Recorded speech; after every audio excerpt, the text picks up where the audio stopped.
আপনারা পঞ্চায়েত ইলেকশন যেদিনই হবে, পৌরসভা যেদিনই হবে আমরা অংশগ্রহণ করব। এমনকি বললাম লোকসভাতে আমি গোটা রাজ্যে লড়তে যাব না, রাজ্য বিজেপিকে ছেড়ে দেবো, অঘোষিত ছেড়ে দেবো, ওপেন ছেড়ে দেবো যে আপনারা জিতে নেন, মমতাকে হটান।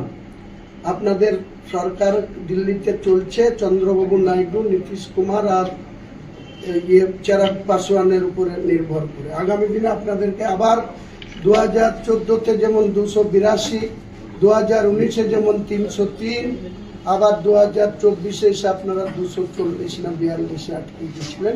আবার আপনারা একক মেজরিটি পান। এই এনডিএ যারা আইএনডিএ জোট, এই যে বিচারচারিতা রাহুল গান্ধী, এই যে মমতা ব্যানার্জি এখানে কলকে না পেয়ে এখন আবার অখিলেশ জিয়াল দিল্লি থেকে ধাক্কা খেয়ে এখন এরা সব এক জায়গায় হয়েছে।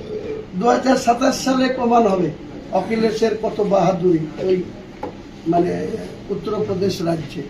তারপরে তো পঞ্চায়েত নির্বাচন হবে, পৌরসভা হবে, তারপরে লোকসভা হবে। লোকসভা আসলে আমি 6টা লোকসভায় প্রতিদ্বন্দ্বিতা করব, রায়গঞ্জ, মালদার 2টো আর মুর্শিদাবাদের 3টে। আমি আমার স্থির বিশ্বাস মুর্শিদাবাদের 3টে সিটই তৃণমূলকে হারাবো এবং আমার আমজনতা উন্নয়ন পার্টি, আমি নিজে বহরমপুর থেকে জিতব এবং আমার 2টো ক্যান্ডিডেটকে মুর্শিদাবাদ এবং জঙ্গিপুর থেকে জিতাবো। Thank you.